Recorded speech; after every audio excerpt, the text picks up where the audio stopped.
y continuar en este proceso o este itinerario formativo sobre la vida de Jesús. Para mí, la verdad, es un honor acompañarles, es un honor estar aquí, es un honor también hablar de Juan Eudes, el santo fundador de nuestra congregación, la Congregación de Jesús y María. Bueno, antes de empezar, pues habíamos quedado con un compromiso la semana pasada. Había una lectura, no era tan larga. Entonces yo quisiera que comentáramos un poco cómo nos fue con la lectura, si la hicimos, qué cosas destacamos de la lectura que hicimos, qué recordamos que nos impactó de estos momentos específicos de la vida de San Juan Eudes. Entonces, ahora les doy la palabra a ustedes. Voluntariamente pueden ir levantando la mano o encienden sus cámaras y levantan la mano. Y bueno, vamos conversando un poco de qué nos quedó de esa lectura que hemos realizado.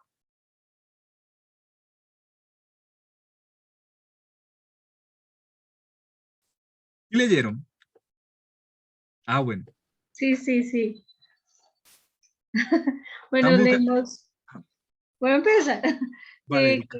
Bueno, Buenas noches a todos. Buenas hola, noches, Vane. Vanessa. Bueno, dice que San Juan Eudes nació en el siglo XVII en Francia, donde están los cardenales Richelieu y Mazarino, que sus padres eran Isaac Eudes y María, Marta, ¿qué? Marta Cobin. Corba. Corbán. Ay, Dios mío, la traducción es tenaz. Que tuvo 4 hermanos y 2 hermanas, que él entró, bueno, también él era de la ciudad de Rie, Normandía, así que más, que él empezó a ser formado por el cardenal Pedro de Periú. Hizo sus estudios con el Colegio de los Jesuitas, también con Pedro de Berules formaron, y su prima María de Ballet, formaron el oratorio. Entonces de ahí ellos empezaron a formar, ya después también en esa parte del oratorio. Ahí nació también, en medio de todo esto, nació la Escuela de la Espiritualidad Francesa. Escuela Francesa de Espiritualidad. Ahí estoy enredada. Sí. Bueno, esto...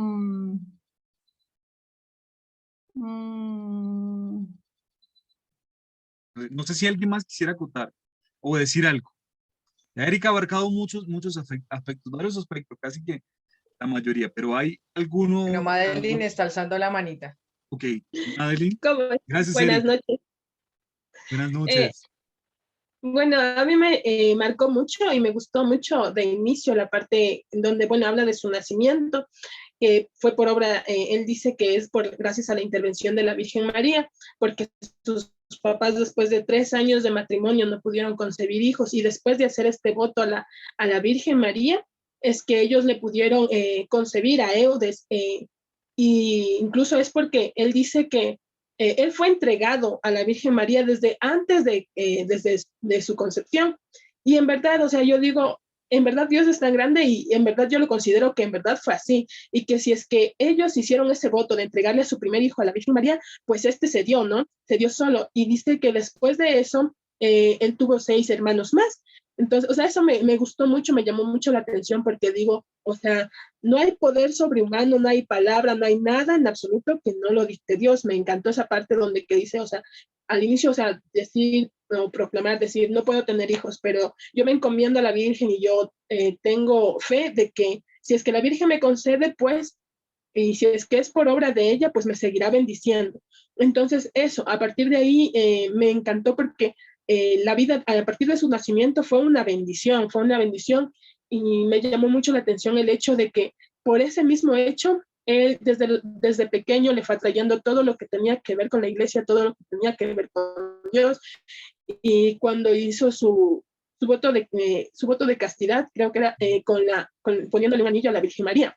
Entonces me llamó mucho la atención esa parte en donde uno siendo consciente de sí mismo y considerando de que desde el momento de su concepción es para obrar en Dios, o sea, es por obra o porque es parte de un instrumento en Dios, le entrega su vida a Él, o sea, porque es cuestión de uno y es decisión de uno, o sea, me encantó la determinación con la que Él lo hacía. Y porque fue, o sea, desde que es como de, él se plantó esa meta de que yo quiero servir a Dios desde mi niñez, desde pequeño, porque también dice que incluso le quisieron dar en matrimonio y él se negó en absoluto y él ya tenía la decisión de entregarse a Dios. Entonces, eso me puedo acotar un poquito de lo que me llamó la atención más. Gracias, Madeleine. Gracias también, Erika. Fijémonos en una cosa. Vemos a un San Juan Eudes en un contexto histórico propio, real, vivo, respondiendo a una realidad. Pero también vemos a un San Juan Eudes que viene de algunas raíces terrígenas, por decirlo así, es decir, tiene unas raíces de padres, de cultura, contexto histórico. Vemos a un San Juan Eudes que responde de manera concreta o da una respuesta espiritual o manifiesta su espiritualidad de manera concreta, hace un voto a la Virgen María, reconoce dentro de su historia de fe, reconoce también el actuar de Dios y se consagra también completamente a Dios. Vemos un San Juan Eudes que también ejerce o recibe formación académica, por decirlo así, porque entra al colegio decán de los jesuitas. Y vemos un San Juan Eudes que luego ingresa al oratorio y se ordena sacerdote. Todo este texto que yo les compartí es una síntesis un poco de lo que vamos a hablar hoy, que lo vamos a entrar un poco más a fondo. Pero no sé si alcanzaron a leer un poco sobre el sacerdocio. Sobre el sacerdocio. ¿Qué recuerdan por allí del sacerdocio de Juan Eudes?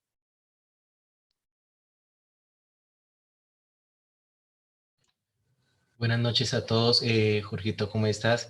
Voy a Sencillo. invitarles para que encendamos los micrófonos y así todos a la vez ya podemos encenderlos ahora y vamos a participar porque estamos en clase y esas son las recomendaciones que siempre he dado. Entonces participemos y ahí sí me pongo un poquito serio porque el profe está preguntando y todos quedamos callados. Vamos a participar con mucho amor y a responder a lo que el profe nos pide. Buenas noches, profe Jorge. Buenas noches, hermanitos, Buenas noches, Vanessa. hermanitas. Bueno, en este texto que usted nos ha compartido de la vida de San Juan Eudes, en cómo empezó, acotando igual lo que dijo Madeleine, es en el del presbiterado. Creo que sí se me escucha bien. Escuchan con un poco de eco. Heidi, cierra tu micrófono para que se escuche, no se escuche eco. ¿Tal vez está ahí? Ahora sí, mucho mejor. Sí, allá. Bueno, en este del camino del presbiterado es algo muy importante en lo que dice que accedió a la tonsura clerical y a las órdenes menores en septiembre del año 1620. Y ya que no le fue concebido entonces ningún beneficio eclesiástico, pero a pesar de los tropiezos, de las dificultades que tuvo San Juan Eudes, porque no fue fácil, él lo tuvo en una sola palabra, que es perseverancia. Porque siendo igual un hombre elegido de Dios, siendo en esta manera que igual sus padres, como decía Madeleine, ¿no es cierto?, optaron por el matrimonio, él lo que hizo que fue, negó eso y dijo, no, pues yo voy a seguir igual con los designios de mi padre, que él empezó entonces los estudios teológicos en Caen, y entonces él se fue preparando día tras día, entonces, para llegar a su objetivo, ¿no es cierto? Entonces también tuvo muchos asesores como Pedro de Brugué, que nos dice que fue el en cambio elevado al cardenalato. Era por entonces figura de renombre y atracción en la iglesia de Francia. Y eso es lo que dice también que él fue en cambio ordenado presbítero en 1599. Entonces, San Juan Eudes siempre tuvo esas personas, sacerdotes incluso, que estuvo igual en el colegio de jesuitas, que siempre les daba ese apoyo para que él igual siguiera, ¿no? Pese como recalco, que tuvo muchos tropiezos, muchas tal vez caídas o dificultades, San Juan Eudes nunca se dejó. Siempre miró hacia el frente a pesar de todo lo que le vino.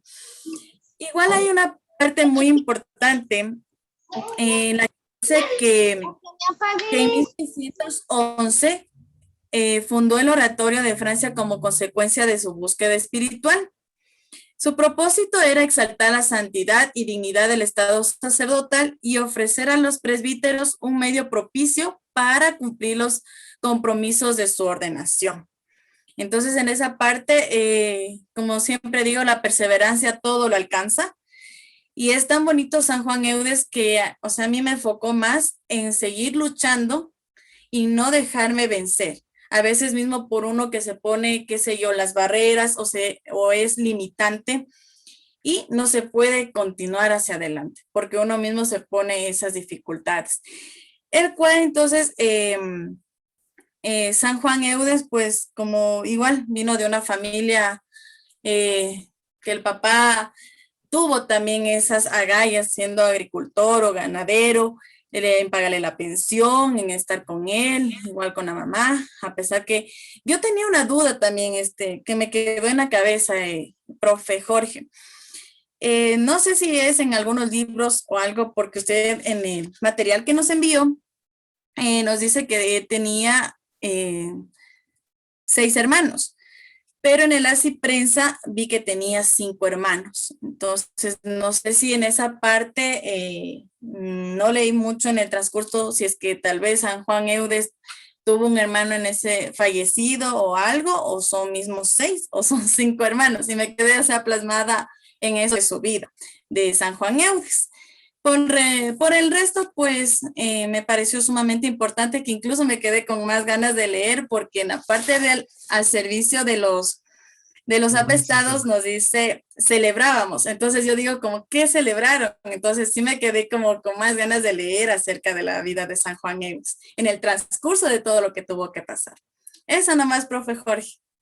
Bueno, Vanessa, esa es la intención. Esa es la intención. Recuerden que la familia Eudes no podía tener hijos. Entonces ellos fueron al santuario de la Virgen y allá le ofrecieron pues su familia. Tenían 3 años de casados y todavía no habían podido tener ningún hijo. Y de ahí nace Juan Eudes. En total son 7 hermanos, contando a San Juan Eudes. Sí, Juan Eudes tuvo 6 hermanos y con él fueron 7. Pero ya vamos a hablar eso un poquito. Entonces, yo creo que eso nos sirve de introducción, de panorama, como para retomar la lectura que hemos realizado y para conversar lo que vamos a ver hoy. Yo voy a compartir pantalla. Ojalá y no me pase como la semana pasada. No tengo habilitada la función de compartir pantalla. Entonces, no sé quién es el anfitrión.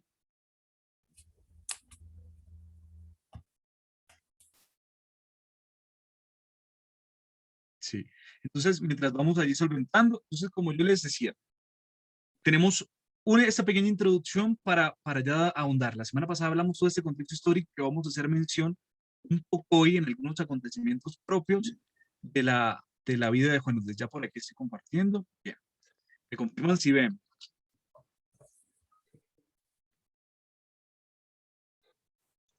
Sí, señor, ya estamos bien. Ok, vale, muchas gracias.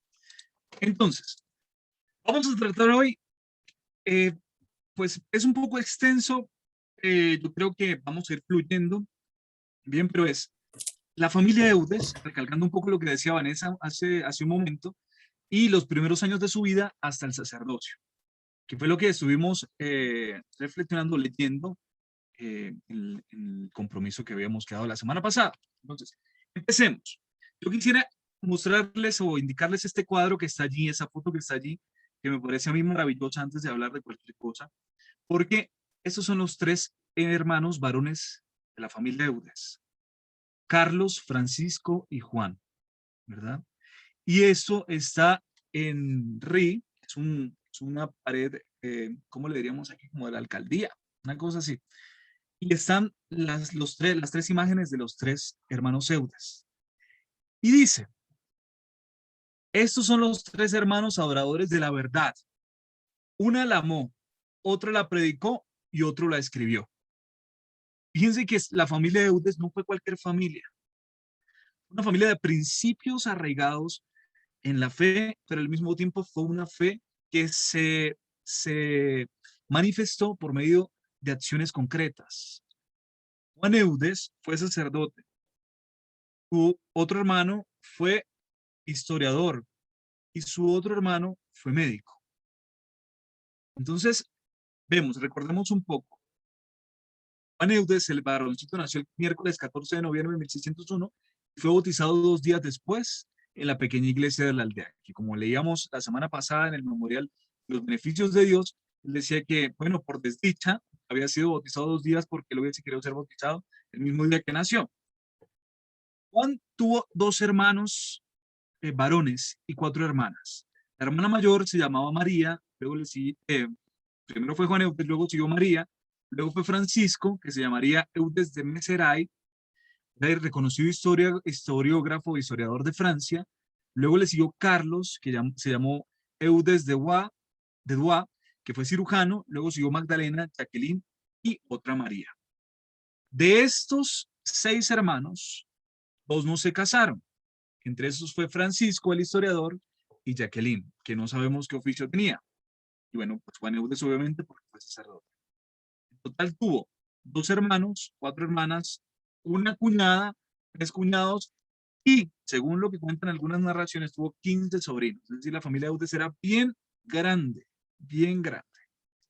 Entonces, con eso yo creo que ya te puedo aclarar un poco, Vanessa, lo que me estabas diciendo hace un momento que leíste en Asiprensa, creo que fue. Bueno, Juan Eudes tuvo 6 hermanos, fueron 6. Quizá dijeron 7, pero porque lo contaron al mismo, pero fueron 6 hermanos. ¿Sí? Y bueno, destaco este cuadro que a mí me parece maravilloso de cómo se indica la importancia de los 3 hermanos Eudes con respecto a la verdad, ¿no? Uno la amó, otro la predicó y otro la escribió. ¿Quién la amó? El médico. ¿Quién la predicó? El sacerdote. ¿Y quién la escribió? El historiador. Bien, bueno, vamos a seguir. Entonces, vamos a adentrarnos ahora en la infancia de Juan Eudes.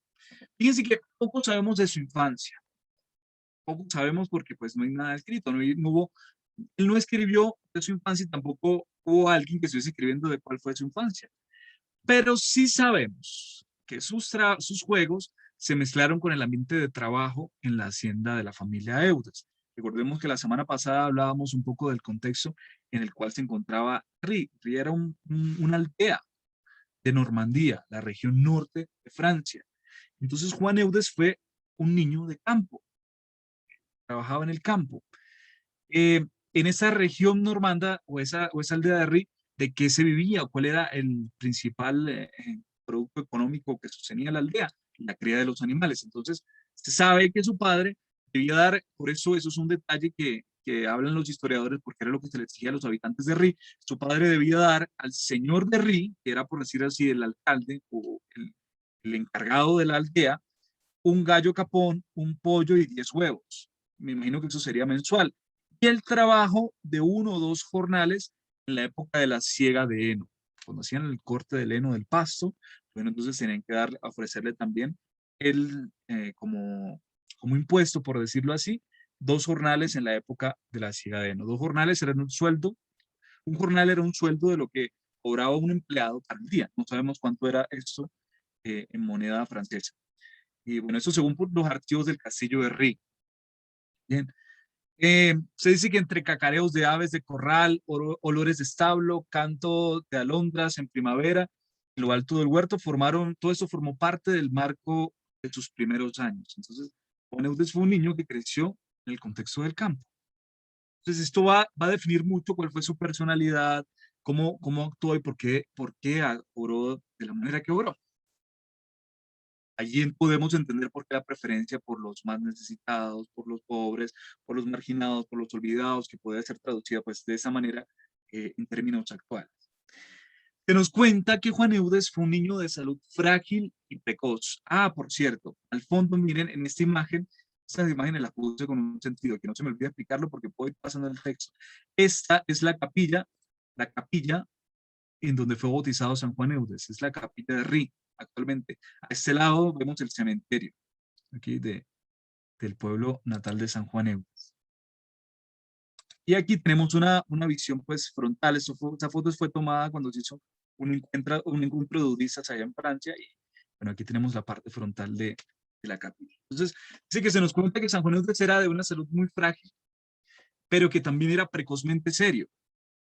Es decir, fíjense el temperamento, a pesar de, no sé aquí en Colombia, porque yo no soy de aquí de Colombia, pero generalmente la gente o las personas que son de zonas frías o montañosas son un poco más serias, como más rígidas.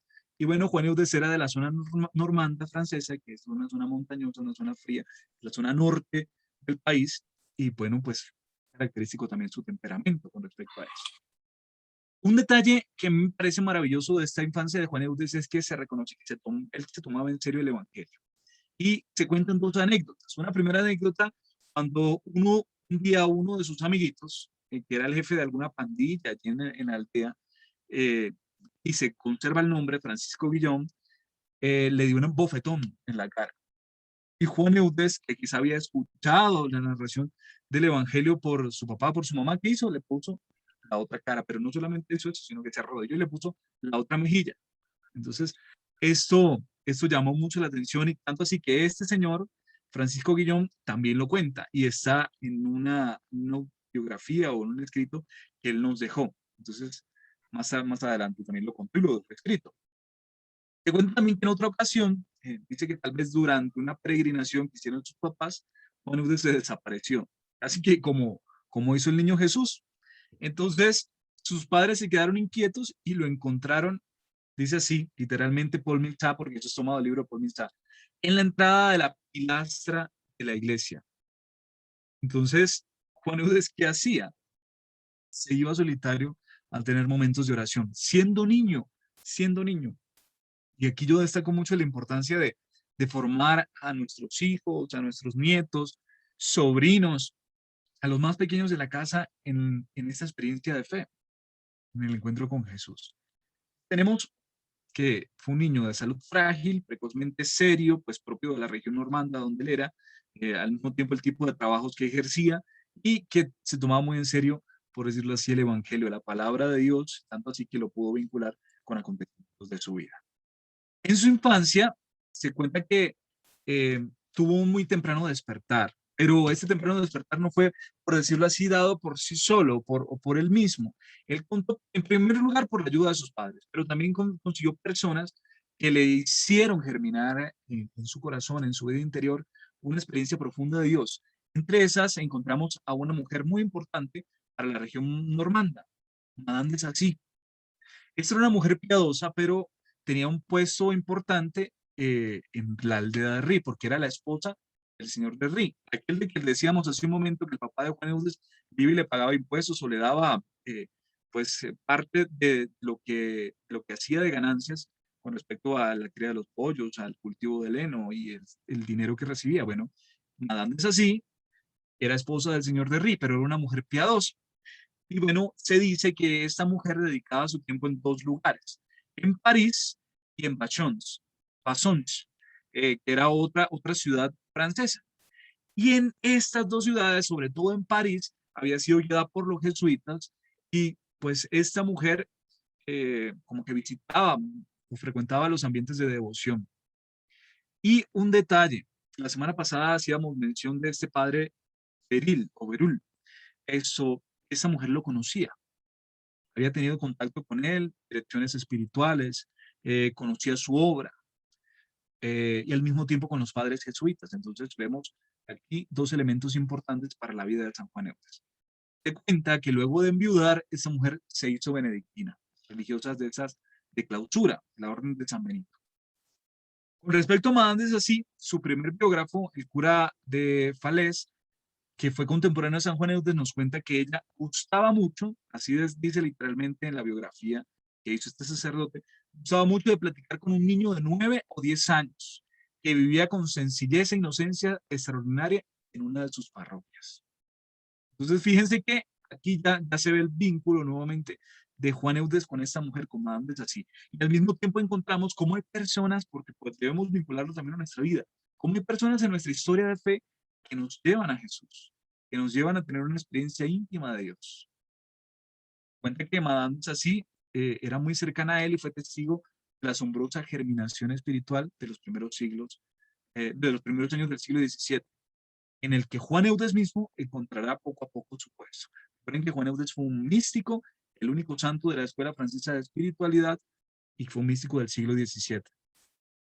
Su fe germinó por sus padres y también en parte por esta mujer, Madame de Sacy. Otro elemento importante de la infancia de Juan Eudes, y aquí les tengo una imagen que me pareció fenomenal ponerla, porque esto es el interior de la capilla de Ri. Esta es la pila bautismal en donde Juan Eudes fue bautizado. Todavía se conserva. Es una reliquia allí en esa capilla. Y fíjense que en la parte de atrás está una imagen de San Juan Eudes. Pero esta fue la pila bautismal donde Juan Eudes fue bautizado 2 días después de su nacimiento. Entonces, se cuenta que en esta misma capilla su primera comunión tuvo lugar en la fiesta de Pentecostés, aunque no se tiene seguridad si fue en 1613 o 1614, pero fue en una fiesta de Pentecostés. Eudes escribe en el memorial de los beneficios de Dios, dice lo siguiente: un poco más tarde, a ese Dios vivo que ya había aprendido a amar, consagré mi cuerpo mediante el voto de castidad. Es decir, luego, en este mismo año, no tenemos seguridad si fue en el 13 o en el 14, pero sabemos que fue una fiesta de Pentecostés y posterior a la primera comunión, Juan Eudes, ya muy claro, se tenía entre 12 y 13 años, ya muy claro de su experiencia interior con Dios, se dedicó a servirle a Dios y se entregó a él por el voto de la castidad. Y por su misma, fíjense que ojalá un muchacho hoy en día diga esto, pues posiblemente si es muy fuerte espiritualmente y si tiene una madurez muy arraigada o muy avanzada, pues lo cumple, pero a esta edad, ¿cuántos muchachos están pensando en este tipo de cosas? Yo creo que ninguno. Sin embargo, para Juan Eudes, pues sus mismas raíces, su cultura, su forma de pensar, las personas que lo acompañaban, pues llevaron a que lograra esto, alcanzar el voto de la castidad por amor a Dios. Por entonces ya había comenzado a asistir a la escuela de un pueblo vecino, había empezado su formación académica. Dice que tal vez el pueblo se llamaba Jablonville y nos ha confiado el nombre de su maestro en ese tiempo, que era el padre Jacob Blanet, cuyo ejemplo y las instrucciones espirituales que daba a sus alumnos le fueron de gran provecho. Juan Eudes lo recuerda, él mismo menciona a ese sacerdote. Llegó a ser de los pocos, fíjense ese detalle, para la época llegó a ser de los pocos que sabían leer. Un sondeo hecho en Cannes un poco más tarde muestra que solo una tercera parte de los hombres de su generación en la ciudad eran alfabetizados. O sea, era un privilegio leer. Y Juan Eudes logró leer. En el contexto de la época había sacerdotes que ni leer sabían, que se sabían la misa de memoria en latín y lo que hacían era recordar de memoria el rito de todo lo que habían escuchado. Juan Eudes fue uno de los privilegiados que supo leer. Otros aspectos de la infancia de San Juan Eudes, pues debemos reconocer que, según parece, sus padres no tenían intención de que él continuara sus estudios. Ya con lo básico, pues creo que ellos pensaban que era necesario. Y se decidieron por ello un poco más tarde. Motivos por los cuales se decidieron los desconocemos, pero parece que por influencia de Madame de Sacy, que vio el talento de ese niño y pues decidió apoyarlo para que estudiara. Entonces, ¿qué pasó con Juan Eudes? El de Ri partió a la ciudad de Cannes. Lástima que no traje el mapa, se me olvidó otra vez traerles el mapa, pero les pido por favor que me recuerden la semana que viene traerles un mapa de Francia. A la región de Cannes, en la Baja Normandía, si estamos en la zona norte de Normandía, Ri, pues en la parte de abajo, y allí, pues situada, dice, a 50 kilómetros de su aldea natal, para matricularse como alumno de los jesuitas. Un poco de lo que ustedes decían hace un momento. Juan Eudes estudió con los jesuitas. Cuando tenía 14 años, fue hospedado probablemente por una familia de la ciudad. Entró en el curso cuarto de ese colegio, que contaba con 600 a 800 alumnos. Era un colegio grande. Imagínense un colegio con 800 alumnos. Juan Eudes proviene de una aldea pequeña. Con 14 años llega al curso cuarto, al nivel cuarto. ¿Quién hace, como cuántos años hace uno cuarto grado? ¿De 7, de 8 años más o menos? Bueno, Juan Eudes llegó de 14 años. Vemos también un contexto, una realidad. Juan Eudes era un niño de pueblo. Recién desembarcado, hay otro detalle. Para poder estar allá, pues tuvo que ser hospedado por una familia. ¿Quién costeaba esos gastos? Posiblemente fue Madame de Sacy la que ayudó en sus gastos de hospedaje. En parte su familia, porque la familia tampoco tenía los recursos suficientes para manutención y sostenerle sus estudios. Entonces, recién desembarcado del medio rural, no estaba muy adelantado. Eso es un detalle que debemos reconocer, que es importante también, ya les hacía mención en su momento.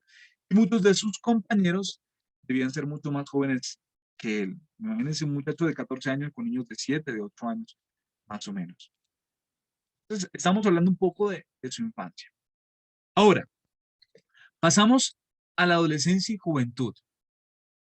Fijémonos bien que en el momento en que Juan Eudes comenzaba sus estudios en el colegio, otro adolescente nacido un mes antes que él, y lo mencionamos la semana pasada, se preparaba para el matrimonio. Era Luis XIII, que llegó a ser rey de Francia a la edad de 8 años, después del asesinato de su padre Enrique VIII.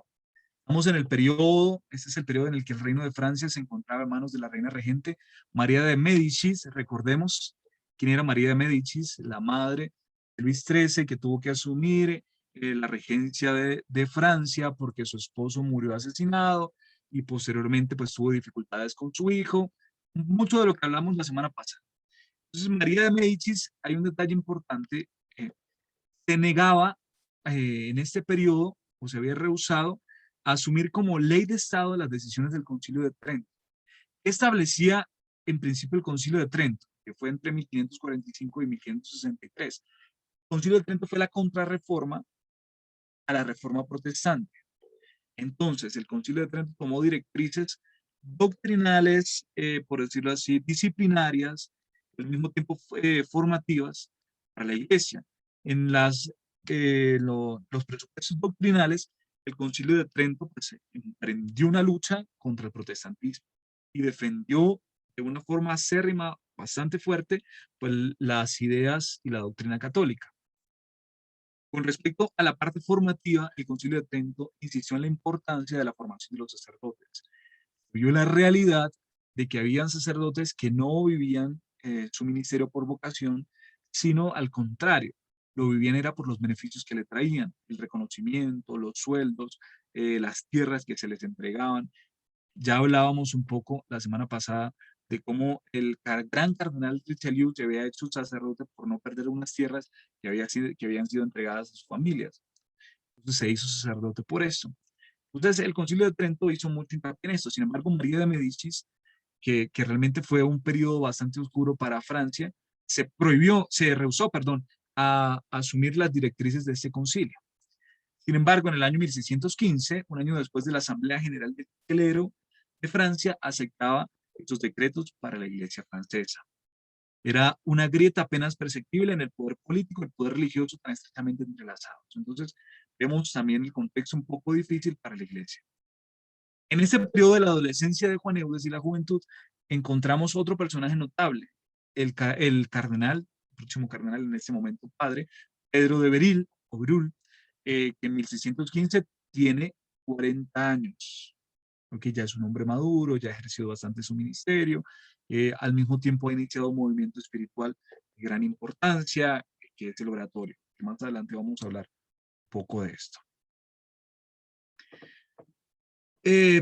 Otro personaje que se destaca en este periodo es Francisco de Sales, San Francisco de Sales, el fundador, por decirlo así, o el que dio origen a toda la corriente salesiana, de la cual también nació San Juan Bosco. Este era el obispo de Ginebra. Para este tiempo ya tiene 48 años y es bien conocido de Brul y de todo el reino de Francia. Entonces, como un hombre virtuoso, como un hombre que ha empezado un trabajo bastante fecundo con la juventud en el renovar de la iglesia. También para este mismo periodo de la adolescencia de San Juan Eudes, vemos a Renato Descartes o René Descartes, que con 19 años que ya empieza a pensar, entonces empieza a plantear sus ideas, cogito ergo sum, pienso luego existo. Todo ese tipo de cosas se van moviendo en el contexto de San Juan Eudes. En Roma también vemos otros acontecimientos. Eso es un poco para ver que no estamos en una realidad o una vida exenta de acontecimientos importantes. Y cómo Juan Eudes también viene a aportar en este contexto histórico. En Roma, pues estamos viendo cómo se le hace el proceso a Galileo. ¿Qué fue lo que dijo Galileo? Que la Tierra era redonda. Entonces, eso era incomprensible porque la concepción de la Tierra, que la Tierra era cuadrada, y pues tuvo problemas y estaba llevando su proceso condenatorio. Y así va girando todo el mundo en distintas circunstancias. Entonces, este siglo XVII fue bastante importante con muchos elementos históricos que mostraban conflictos de Estado, en el pensamiento, en la iglesia, pero también como que relucía una vitalidad exuberante de la fe, una experiencia cristiana bastante profunda e íntima y un íntimo encuentro con Dios. Entonces, todo esto lo vive Juan Eudes estando en campo y estudiando allí en el Colegio de los Jesuitas, pues descubre, escucha, conoce muchas de estas múltiples facetas que están surgiendo en el mundo y en el contexto francés. Esta es la juventud de Juan Eudes, es una juventud bastante interesante, por eso podemos decir que todo lo que él hizo no fue solamente respuesta por así hacerlo, sino que fue un contexto que lo motivó, que lo movió a hacer todo eso. Encontramos también en este periodo de la vida de Juan Eudes a que las familias nobles o más notables se ufanaban o se preocupaban de confiar a sus hijos a los jesuitas. La Compañía de Jesús es una de las congregaciones más importantes, más reconocidas y más respetadas en esta época. Y en este colegio de Caen, que tiene casi 800 estudiantes, 700 o 800 estudiantes, pues hay muchos compañeros de estudio de Juan Eudes que son nobles, que son notables, que tienen dinero. Juan Eudes recibió durante 3 años seguidos instrucción y guía. Eso es un elemento que me parece muy bonito y Juan Eudes lo destaca, de un sacerdote joven que se llamaba Francisco Robán, François Robán.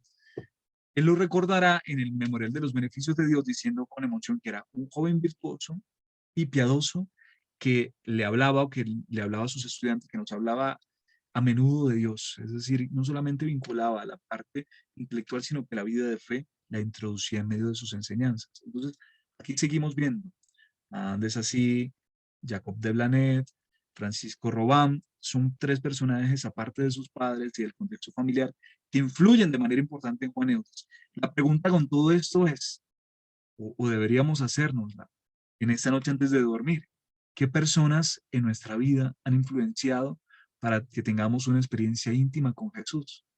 Así como sucede en la vida de San Juan Eudes. Porque no podemos solamente quedarnos en meditar la vida de San Juan Eudes o conocer la vida de San Juan Eudes, sino que debemos ver también cómo esa vida ilumina nuestra experiencia de fe. Eso es lo que hacen los santos en cada uno de nosotros.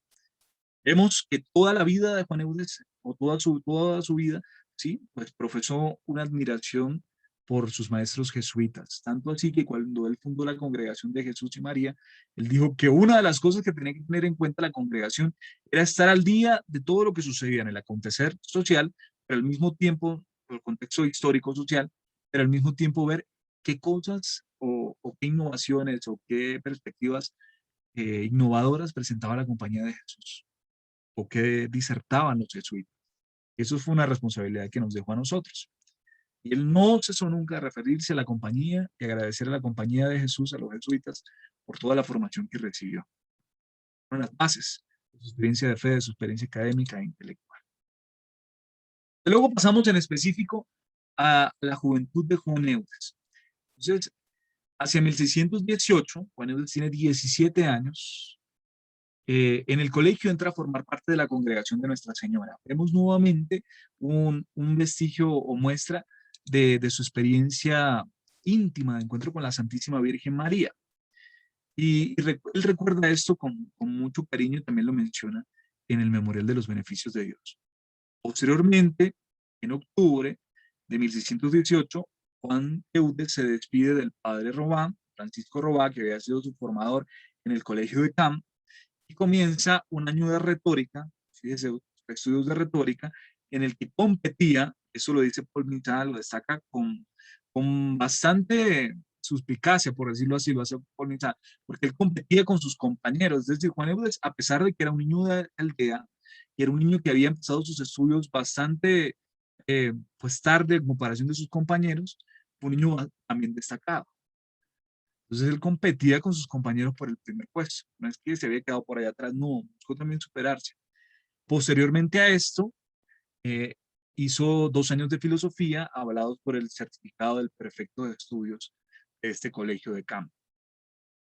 Tenemos un documento del 27 de agosto de 1621 donde se nos presenta a Juan Eudes, o se nos presenta a Juan Eudes diciendo lo siguiente, que él no era un alumno brillante, una lumbrera, que por decirlo así, que el más inteligente de los más inteligentes, pero sí tenía algo, que había sido dotado de un espíritu sólido y muy concienzudo. Es decir, era, por decirlo así, un pelado centrado, en palabras nuestras hoy, centrado y con los pies en la tierra, porque no estaba por allá pensando en miles de cosas, sino que era un hombre centrado, un muchacho centrado de 17 años, y al mismo tiempo tenía conciencia de lo que sucedía a su alrededor, que pensaba, él razonaba sobre lo que pasaba y todo lo que iba estudiando. Entonces, vemos o describimos mucho más de manera interesante aspectos de la propia vida, de la personalidad de San Juan.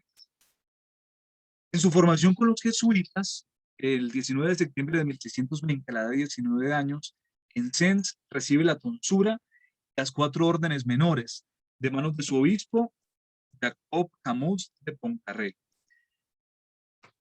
Yo quisiera que nos fijáramos en algo importante que yo menciono aquí abajo. La tonsura no la recibían todos los clérigos o todas las personas que se habían optado por vivir la vida cristiana por medio de la consagración al sacerdocio. No, la tonsura era un signo, y eso nos debe quedar muy claro. ¿Qué era la tonsura? Primero les explico qué era la tonsura porque algunos no pueden saber. La tonsura era aquí en la coronilla de la cabeza, le rapaban, no sé si han visto alguna vez a San Francisco. Bueno, San Francisco se rapó aquí arriba. Esa raparse aquí era un indicativo de que era una persona separada, por decirlo así, o que había decidido una vida de entrega a Dios. Entonces, abrían aquí como para indicar que el Señor, que Dios les iluminaba, o pedían que Dios les iluminara también sus entendimientos. Eso era un signo visible. Pero esta tonsura no la recibían todos los clérigos. Esta tonsura era un indicativo de que Juan Eudes no había optado por ningún tipo de beneficios eclesiásticos. ¿Cuáles eran los beneficios eclesiásticos de la época? Según el estatus de la familia de los clérigos, debían recibir tierras por parte del rey.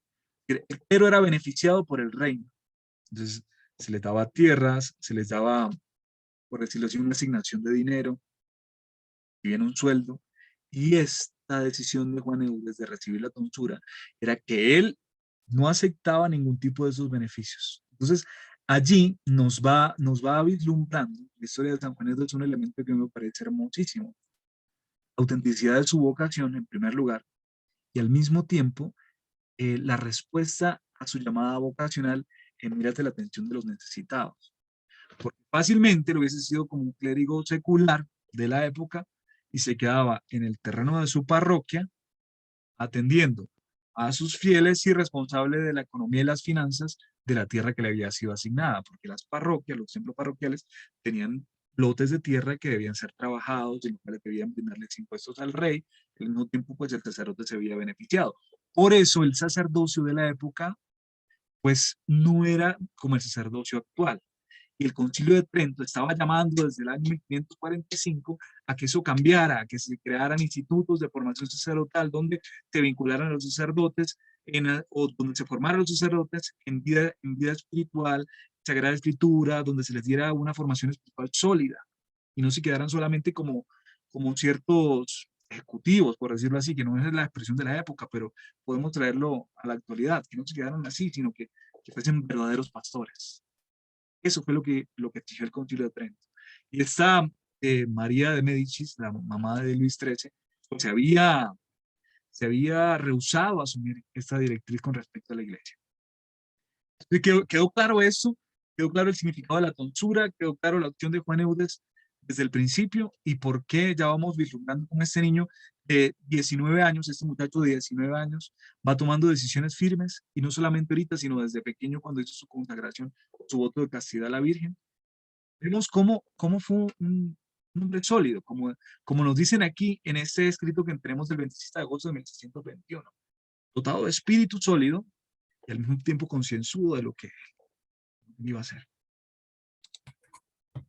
Profe, Sí. una preguntita antes de que pase. Sí, En Vanessa. esta parte, bueno, acá en Ecuador, Angelo Roncalli, más conocido como el Papa Bueno, el Papa Juan XXIII, y ahorita en lo que usted dijo de la tonsura, ahora entiendo todo. Yo vi la película completa del Papa Bueno, y es en esa razón que dice que en el seminario de Bérgamo, en el año de 1892. Dice que recibió la tonsura 2 años más tarde. Entonces, ustedes, ¿verdad? Lo que dicen, esta parte que se rapan es como un signo de los que ellos han tenido. Entonces, la pregunta es, ¿eso se hace en el seminario de toda Francia o en algunos seminarios específicamente?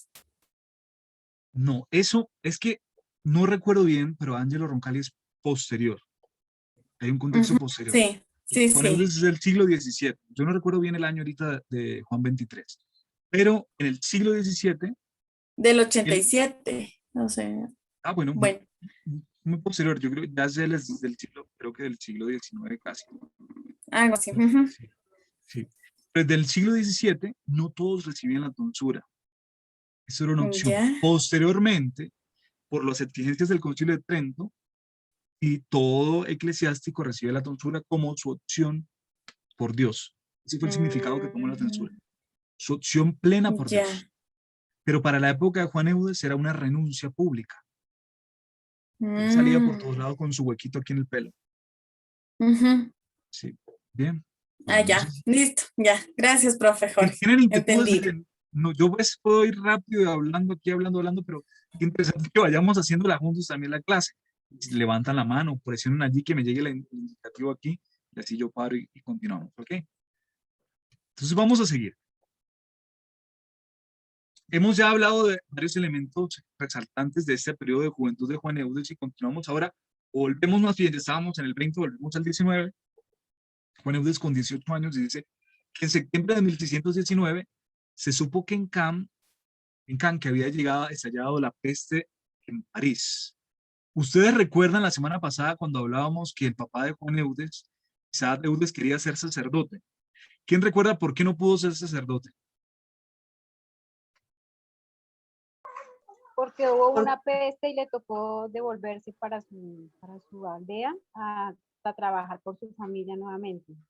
Correcto. Fíjense que esta peste, que parecía haber terminado ya, ahora empieza a reventar en París. Entonces, esta terrible epidemia pues vuelve a llenar de susto todo el contexto francés. Ya parecía que se había acabado la peste y regresó.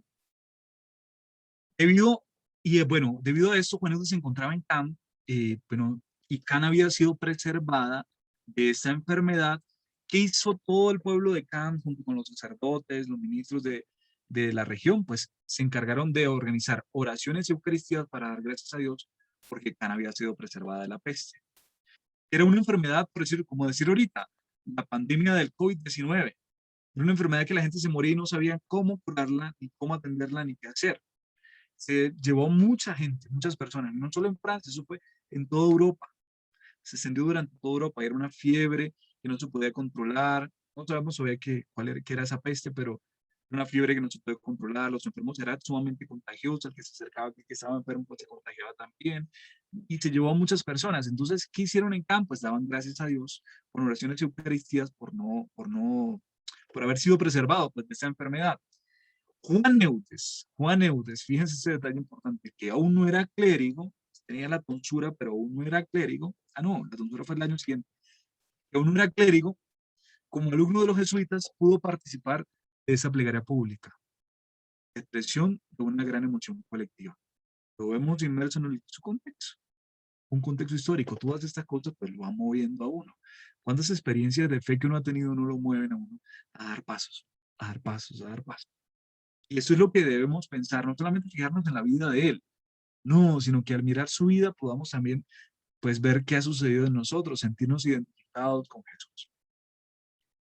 Nada más sabemos pues de este periodo de la vida de Juan Eudes. Solo sabemos, bueno, que al parecer sus padres no estuvieron de acuerdo con respecto al proyecto de hacerse sacerdote, de hecho se lo prohibieron, y cuál era el principio. Era el hijo mayor, y el hijo mayor era el que tenía que pues, mantener el patrimonio y el honor de la familia, mantener el apellido.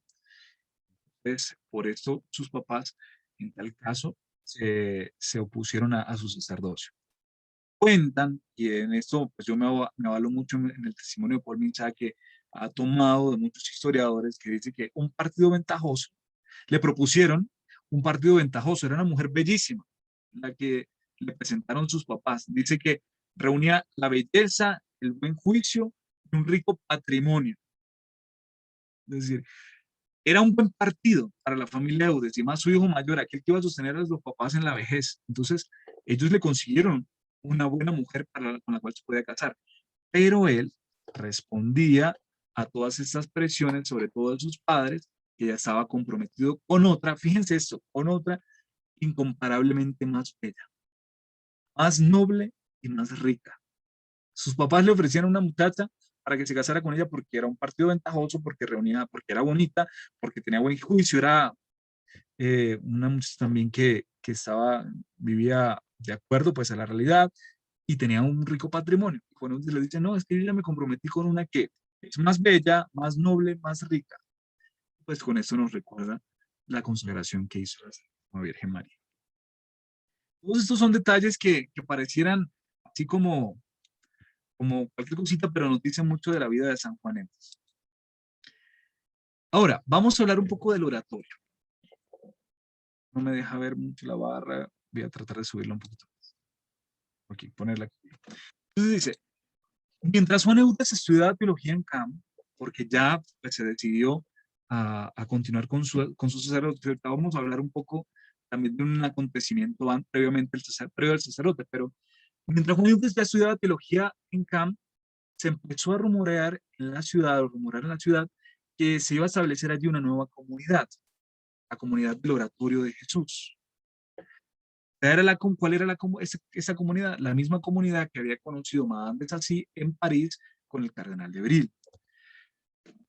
Una familia bastante poderosa, con mucho dinero en CAM, pues viendo las situaciones que estaban en el momento difíciles con respecto a los protestantes, sobre todo por los hugonotes.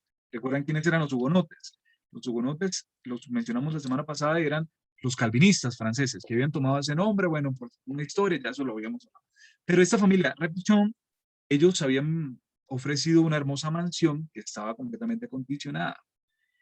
Y dice que los antiguos anales del oratorio nos han conservado un eco del acta de donación de esta casa y nos permiten entrever las intenciones de la familia.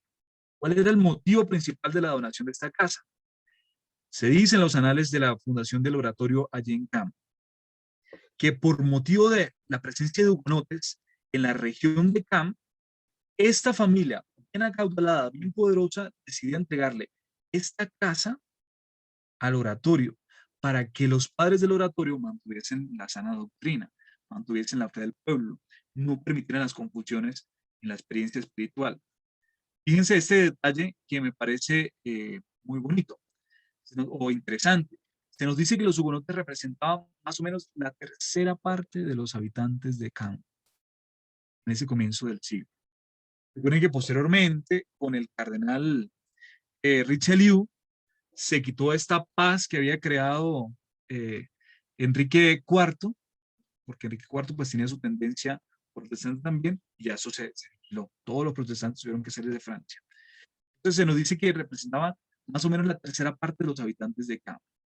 Es decir, eso implicaba entre 3 o 4 mil sobre 10.000 habitantes.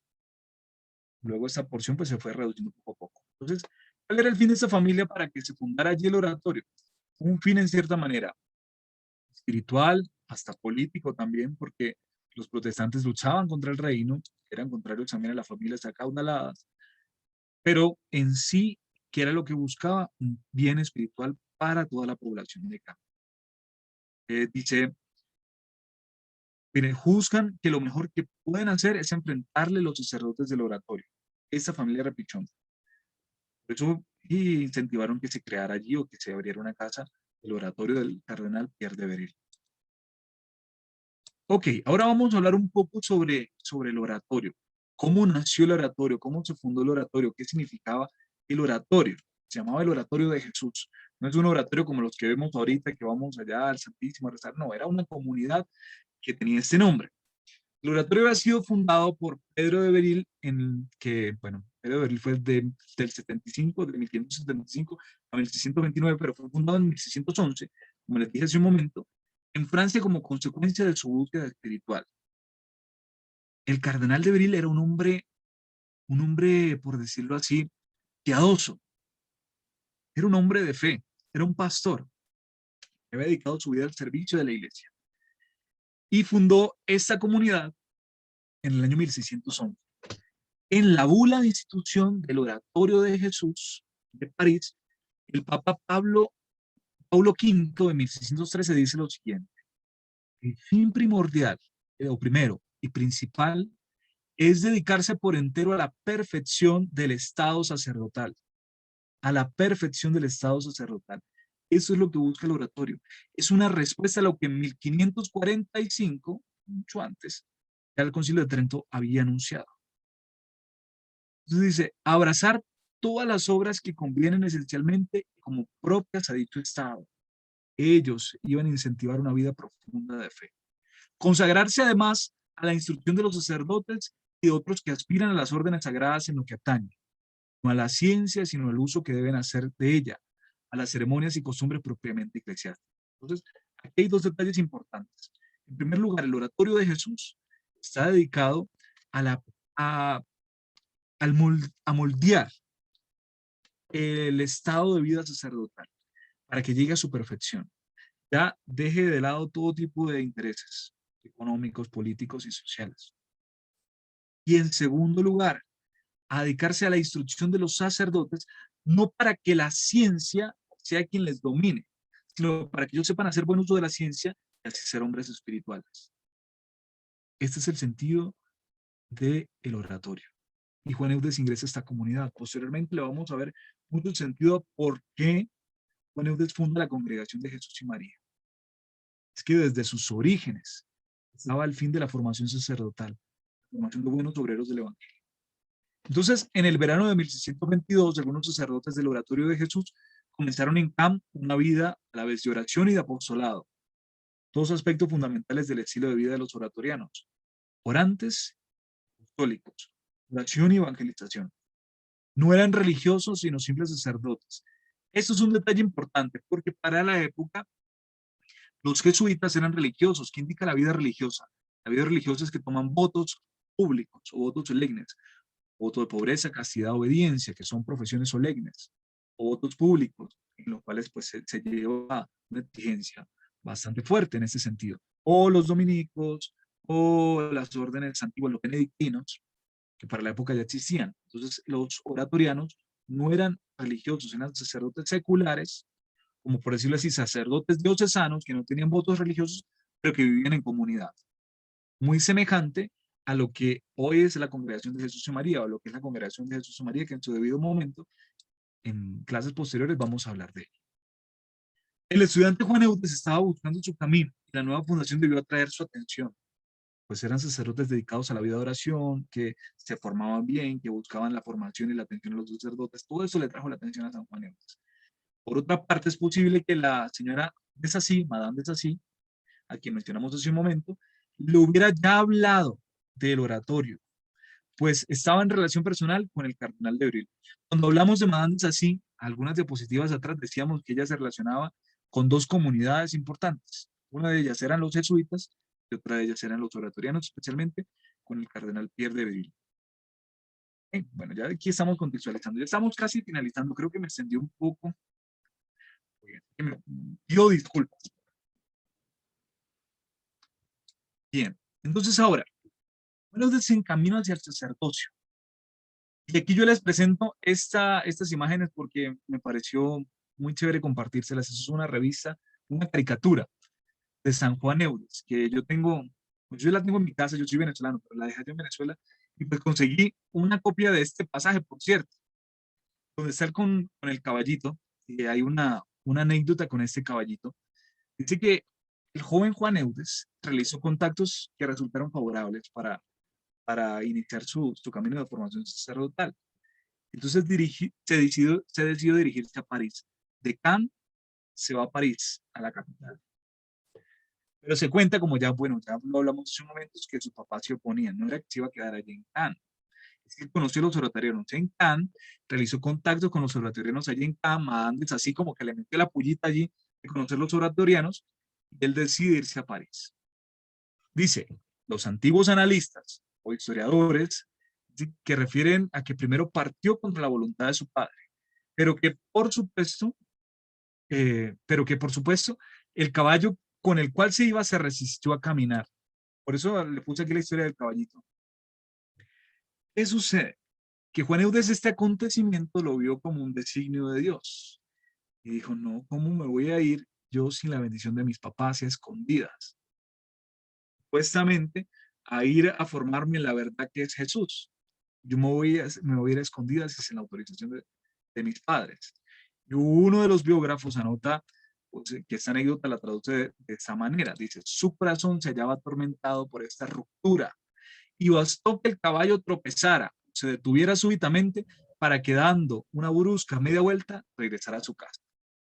Finalmente obtuvo el consentimiento paterno y pudo partir en paz.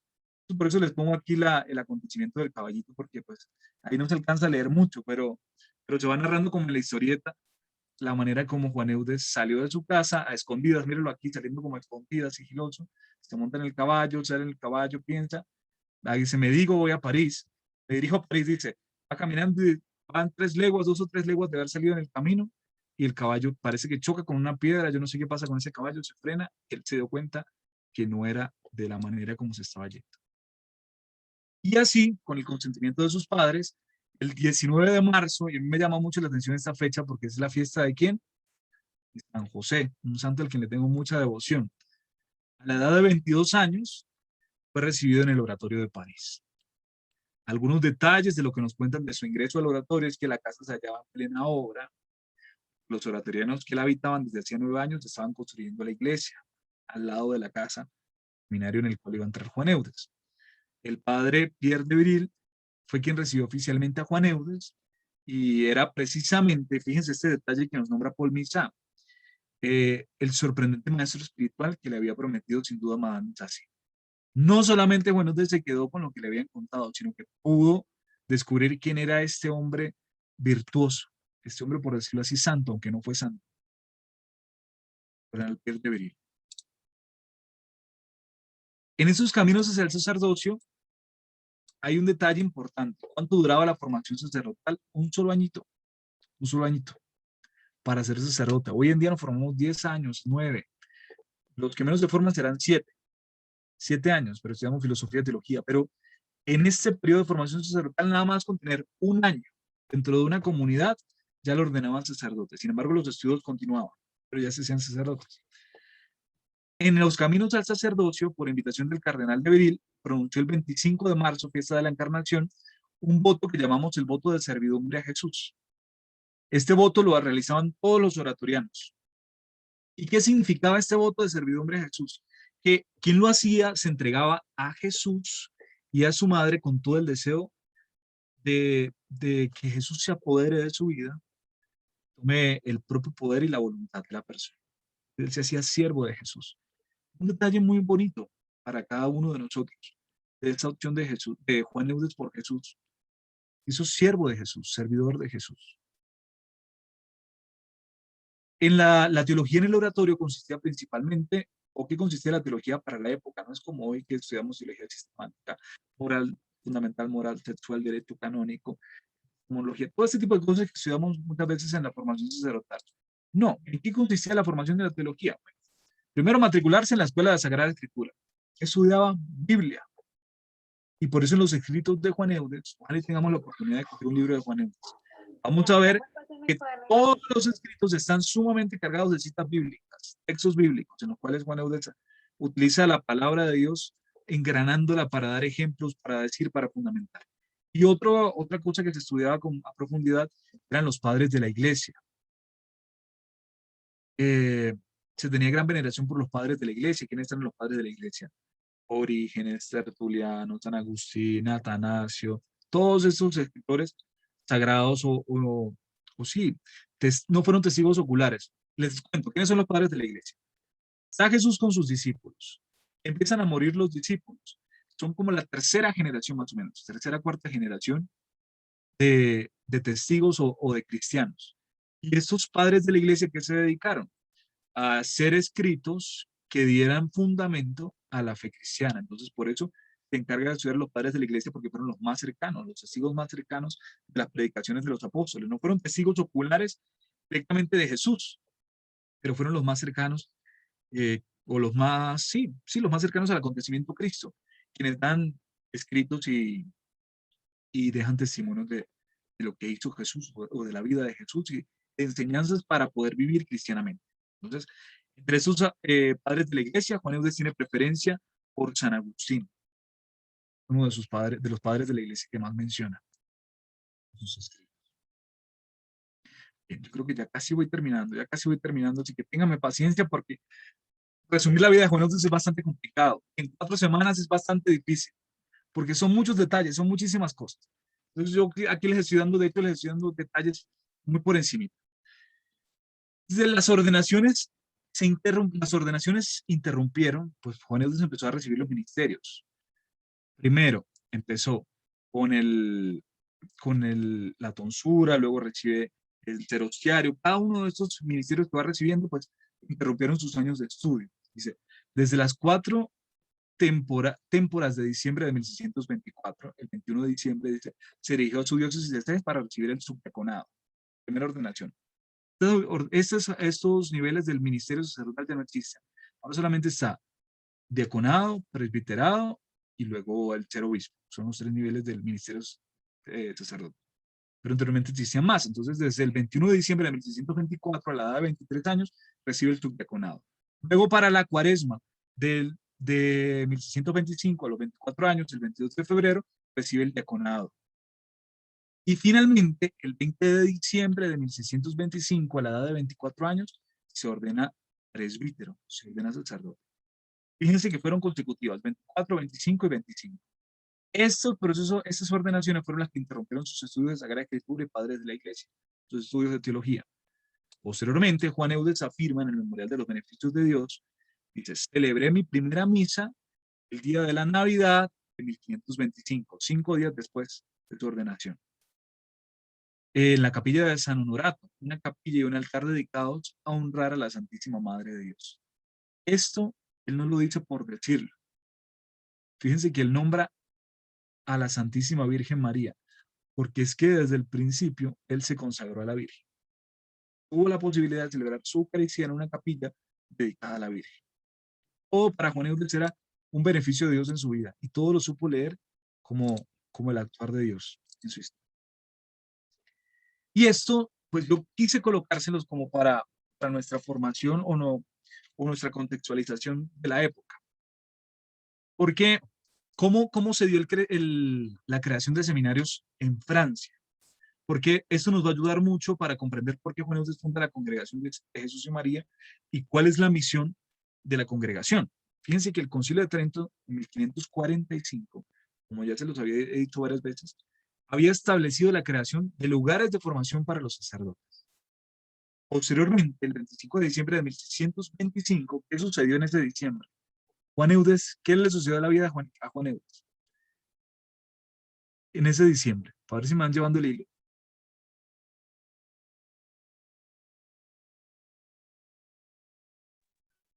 ¿Qué pasó en ese diciembre? ¿Se ordenó sacerdote? Correcto. El año que Juan Eudes se ordenó sacerdote, 2 días después, el 22 de diciembre, en el convento de los agustinos mayores, se escuchó en la Asamblea General del Clero de Francia un informe sobre el proyecto de organización de los seminarios para todo el reino. Es decir, Juan Eudes se ordenó sacerdote, aún no se había aceptado, no se había asumido en Francia la creación de seminarios. Así que las sesiones, sobre todo de las asambleas decenales como esa, eran bastante prolongadas.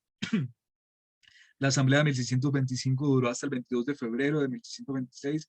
Fíjense, diciembre, enero, febrero, 3 meses completicos para poder normar, pues, crear los lineamientos para la creación, para el establecimiento de seminarios. ¿Y cuál fue el objetivo principal? Pues hablar de la situación financiera de la iglesia francesa, las rentas que debían pagarse al rey, porque la iglesia debía pagar rentas por las propiedades que el reino le había entregado, pero también se hablaban de temas pastorales y jurídicos o jurídicos de la actualidad francesa, y entre ellos, pues la creación de los seminarios y la realidad del ministerio sacerdotal en la época. A finales de 1625 se creó una comisión que se encargaría de reflexionar sobre los problemas planteados por un pequeño folleto. ¿Cuáles eran esos problemas? Pues bueno, la falta de sentido pastoral de los presbíteros, la atención de los fieles, la carencia también de formación intelectual. Pues cualquiera, imagínense, yo les decía a ustedes que hasta sin saber leer podían ser sacerdotes. Porque, ¿qué se hacían? Pues administrar un trozo de tierra que se les habían asignado, con que se supieran de memoria en latín la misa, porque la misa no era en español o en francés, no, la misa era en latín. Eso era suficiente para poder ser sacerdote.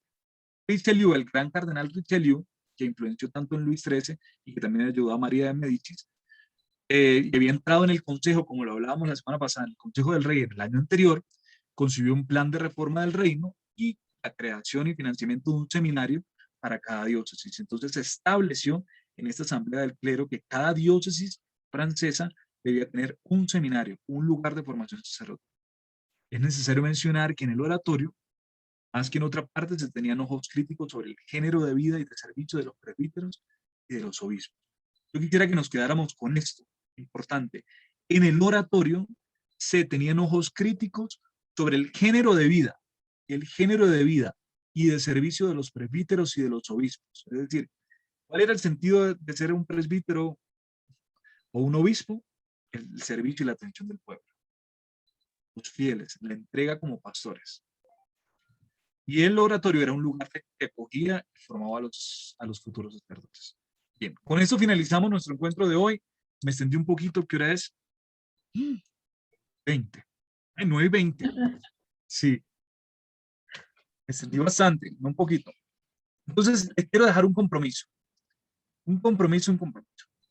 Vamos, del mismo texto que yo les compartí la semana pasada, ¿qué vamos a hacer? Vamos a leer el texto en donde empieza, donde quedamos, al servicio de los apestados, es decir, el punto que continúa, hasta la separación del oratorio. Esta separación del oratorio va a ser importante, porque el padre Álvaro Torres nos va ahí a dilucidar los motivos por los cuales Juan Eudes se salió del oratorio. Nos va a ayudar a comprender muchas cosas de las cuales hemos hablado hoy, los motivos por los cuales Juan Eudes se sale del oratorio. Adelante un poquito de la historia.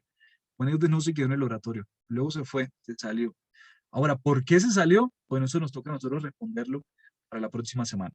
La lectura es un poquito más larga, es de la página 4 hasta la 17. Pero vamos a leerla detenidamente. Y vamos a responder dos preguntas. Desde su punto de vista, en primer lugar, ¿cuáles considera como los elementos fundamentales del éxito de las misiones de Juan Eudes? Vemos a San Juan Eudes inserto en un contexto histórico propio, con unas raíces propias, con una cultura propia e influencias también de personas que le influenciaron de manera positiva, por decirlo así, personas que le influenciaron de manera positiva. Ahora, según lo que nos narra el padre Álvaro Torres en este texto, ¿cuáles son los elementos fundamentales del éxito de las misiones de San Juan Eudes? ¿Qué fue lo que hizo que él sirviera a los apestados? Ya hemos hablado muchos vestigios en esta narración de la historia. Y en segundo lugar, les dejo esta pregunta. ¿De qué manera puede justificarse la salida de San Juan Eudes de la congregación del oratorio? ¿Cómo podemos justificar su salida? ¿Será que es por orgullo, por soberbia? ¿Por qué será? ¿Por qué será que Juan Eudes sale del oratorio? Esa pregunta las van a comprender un poco más cuando lean el texto. Entonces tenemos este compromiso para esta semana. Yo tengo la garganta seca, he hablado mucho hoy. Si necesitan que les deje las preguntas nuevamente o les tomo una captura, pues tomo una captura y se las comparto. Bien, pero no sé si tenemos alguna duda, alguna inquietud, algo que acotar, algo que aclarar, alguna queja, hablé mucho. Una pregunta. Cuando tú mencionabas que él había ingresado a la congregación de María, ¿quiere decir que él empezó como una especie de formación para ser jesuita? No. Y eso sí, buena tu pregunta, Anita, porque Sí, ya hay que... era la congregación de María, era como como por decirlo así, una legión de María. Lo que pasa es que ese era el nombre. Era como un grupo de fieles, laicos, en este caso niños del colegio, pues era un grupo, no sé si alguna vez ustedes tuvieron, pues no sé, la Legión de María en el colegio. En mi colegio había un grupo, pero no me acuerdo cómo es que se llamaba. La infancia niños misionera. o de infancia misionera, correctamente, pero en mi colegio había una profesora la que nos daba catequesis y religión en el colegio. Ella como que tenía un grupo de niños que rezaban el rosario todos los sábados. Se reunían, en mi colegio era un colegio parroquial, entonces nos reuníamos en una parroquia y rezábamos el rosario. Bueno, era algo así, pero no me acuerdo cómo que se llama el grupo.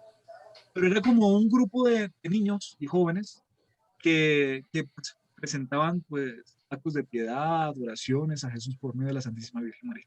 Esa era la congregación de María, no es que era una congregación religiosa o una congregación de sacerdotes, no, no, era una congregación de niños, un grupo de niños que se reunían a orar, como la Legión de María, que estamos mostrando allí, Vanessa, como los estatutos de la Legión de María. Bien, ¿alguna otra duda, inquietud, algo que les haya llamado así la atención?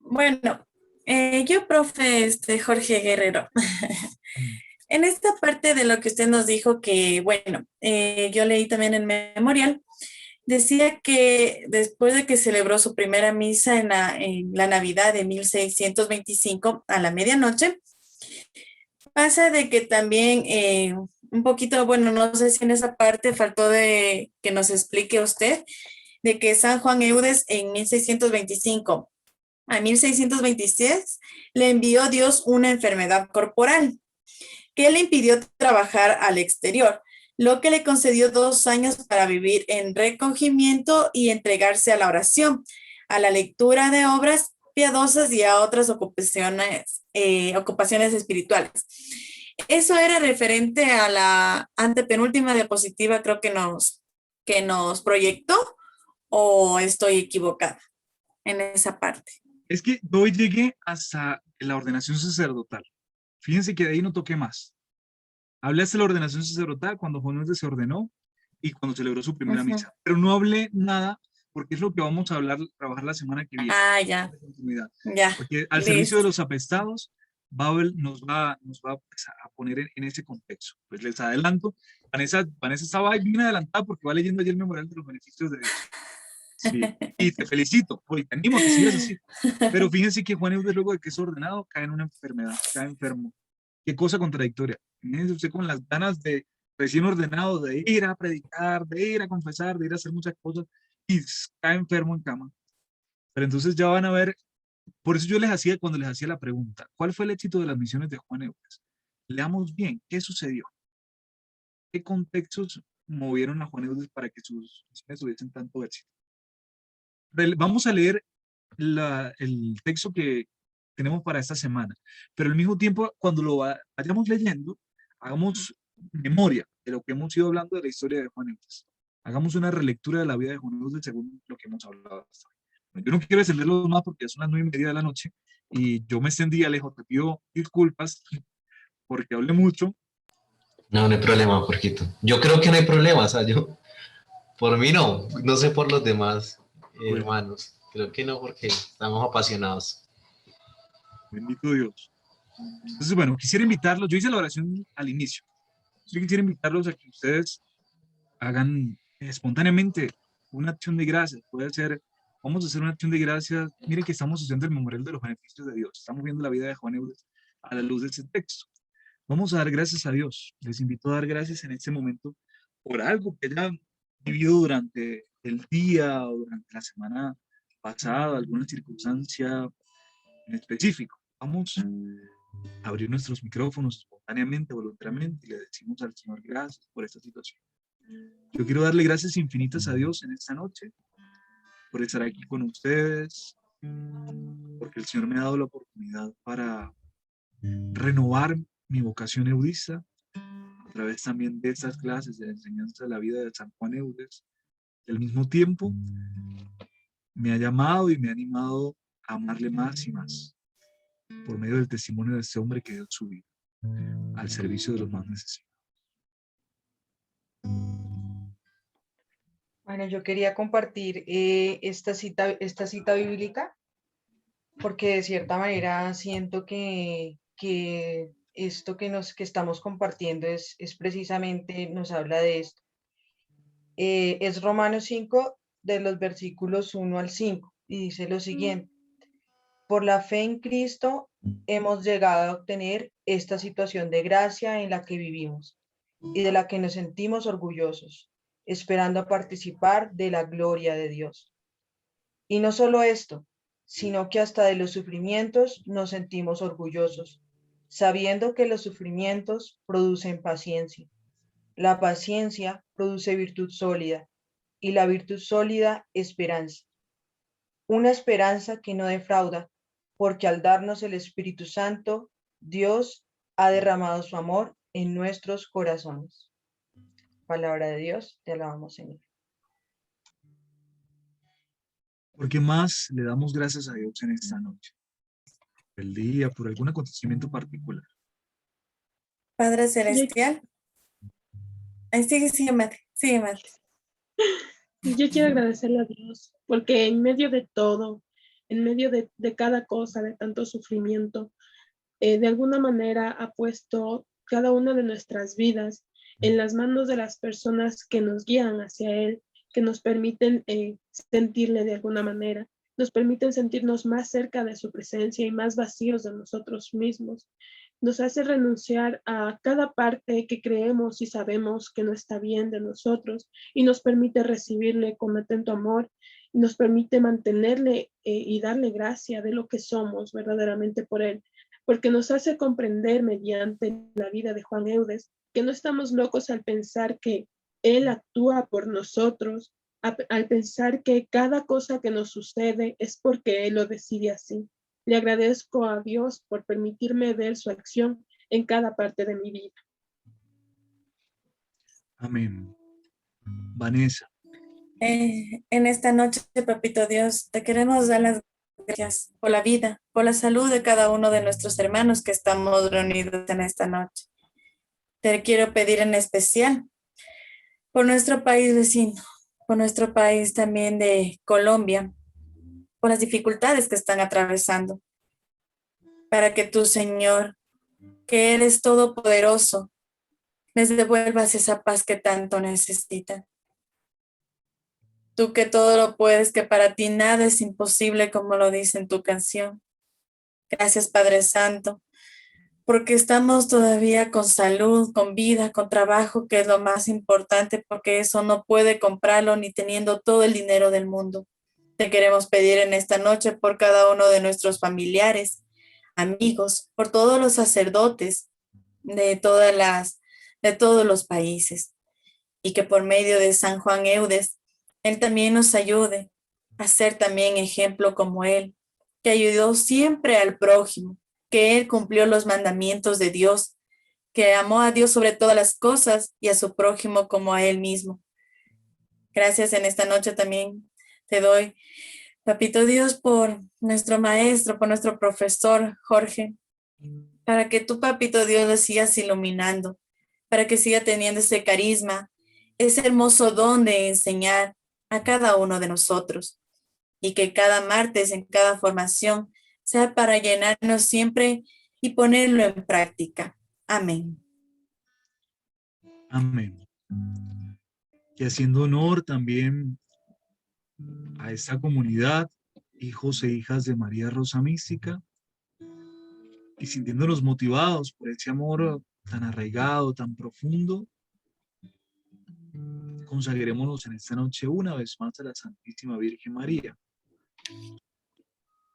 Tatiana, no sé si tú abriste el micrófono para dar gracias por algo. Sí, señor, pero no, tranquilo, termino. Oh, dale. Amado Señor, en esta noche te quiero dar gracias, porque pues aún así ante estos días tan estresantes, tan preocupantes para nuestro país, no permitas que perdamos la confianza en ti, amado Señor, que nos arraiguemos a ti, en que tú eres el único que puedes tocar estos corazones, amado Señor. Amén. Amén. Y entreguemos cada una de esas intenciones a la Santísima Virgen María en acción de gracias por ser también ese instrumento de Dios para que el Verbo se encarnara, para que se hiciera hombre como nosotros y al mismo tiempo haciendo eco a esa devoción tan hermosa que Juan Eudes nos ha legado. Consagremos nuestro descanso, nuestras necesidades, nuestra vida, nuestras preocupaciones a la Santísima Virgen María, diciendo juntos: Dios te salve María, llena eres de gracia, el Señor es contigo. Bendita tú eres entre todas las mujeres, y bendito es el fruto de tu vientre, Jesús. Santa María, Madre de Dios, ruega por nosotros pecadores, ahora y en la hora de nuestra muerte. Amén. Queremos, Señor Jesús, que vivas y reines entre nosotros. Nos bendiga con su Hijo, la Santísima Virgen María. Amén. Una feliz noche para todos y recuerden, no perdamos la confianza en el Señor. Es quien guía nuestros pasos. Cada situación que vivamos, contexto histórico, social, puede ser una oportunidad maravillosa para decirle a Jesús: bueno, hasta aquí llegaron mis fuerzas y de aquí para adelante te toca a ti, Señor, porque confío en ti. Como lo hizo Juan Eudes, todo lo vio como un beneficio de Dios en su vida. Una feliz noche para todos. Dios les bendiga.